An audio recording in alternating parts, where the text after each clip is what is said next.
Hello বন্ধুরা, আবারও একটা মিনি ব্লগ নিয়ে চলে এসেছি আজকে তোমাদের জন্য। এটা হলো শনিবারের ব্লগ, অর্থাৎ 15ই জুন।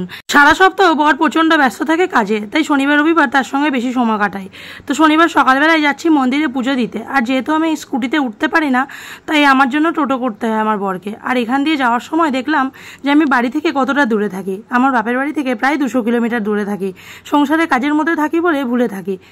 তো এখানে চলে এসেছি দেখো বড় বাবার কাছে, নিজের মনের সব কষ্ট, দুঃখ, আনন্দ সব কিছু ভাগ করতে। আমার জানো তো এই মন্দিরে আসলে না মনটা একদম হালকা হয়ে যায়। জানি না কেন আমার এই মন্দিরে বারবার আসতে ইচ্ছা করে। তো দেখো পুজো দিয়ে আবার ফিরে যাচ্ছি বাড়ি। আর বাস স্ট্যান্ডে কতটা জ্যাম ছিল। আর এক্ষুনি এই বয়স্ক ভদ্রলোক টোটো আর বাসের মাঝখানে চলে এসেছিলেন। খুব জোর ভয় লেগে গেছিলো। আর বাড়িতে এসে দেখছি ফ্লিপকার্ট গ্রোসারির সমস্ত মাল চলে এসছে। যা যা দরকার ছিল অনলাইনে অর্ডার করে দিয়েছিলাম। আসলে বর কাজে ব্যস্ত থাকে, আর আমার অসুস্থতার জন্য আমি কিন্তু নিজে গিয়ে বাজার দোকান করতে পারি না, তাই এগুলো অনলাইনেই অর্ডার করেছিলাম। আর মেয়ের জন্য এক পেটি বিস্কুট আনা হয়েছিল। ওই বিস্কুটটা খেতে ভালোবাসে। আর আমার মেয়ে ওই কুরকুরে, লেস ওইসব ফুকফাক খাওয়া নেই।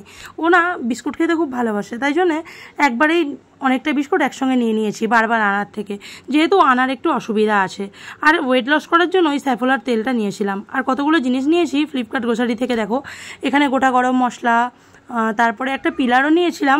আর এই মাল্টি কাটারটা, আমি না বটিতে আলুর খোসা ছাড়াতে পারি না, আমার খুব অসুবিধা হয়। আর এইটা দেখো সাদা তিল নিয়েছিলাম। পোস্তর সঙ্গে সাদা তিল দিয়ে খেতে আমার খুব ভালো লাগে। আর এখানে নিয়ে নিয়েছি কাসুরি মেথি। অনেক তরকারিতে কাসুরি মেথি দিলে না গন্ধটা খুব ভালো ওঠে। আর বিরিয়ানির জন্য অনেক কোনো জিনিস দরকার ছিল, আমি বাড়িতে স্টক করে রাখি, যখন যেটা ইচ্ছা হয় বানিয়ে খাই।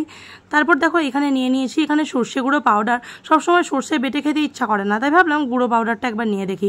আর আমচুর পাউডারও নিয়ে নিয়েছিলাম। আর আজকে শনিবার নিরামিষ খাওয়া দাওয়া করেছি।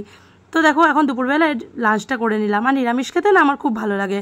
আর আজকে মার সঙ্গে বাবু এই পুতুল পুতুল খেলা খেলছিল। তো এইটা দেখে আমার নিজের ছোটোবেলার কথা মনে পড়ে গেল। তোমরা কারা ছোটোবেলায় পুতুল খেলা খেলতে কমেন্ট করে কিন্তু জানিও। আর আমাদের এই 1 বছর হলো এই রান্নাঘরটা। তো চিমনিটাও 1 বছরেরই নতুন প্রায়। তো চিমনিটা না 1 বছর একবারও সার্ভিসিং করানো হয়নি, তাই চিমনিটা আজকে সার্ভিসিং করানো হয়ে গেল। আর দেখো চিমনিটা একদম নতুনের মতো চকচক করছিল। আর এদিকে আমি দেখো পরোটা বেলে বেলে দিচ্ছিলাম। আজকে রাতে হয়েছিল পরোটা আর পনিরের তরকারি, নিরামিষ, কিন্তু শনিবার দিন আমরা নিরামিষ খাই।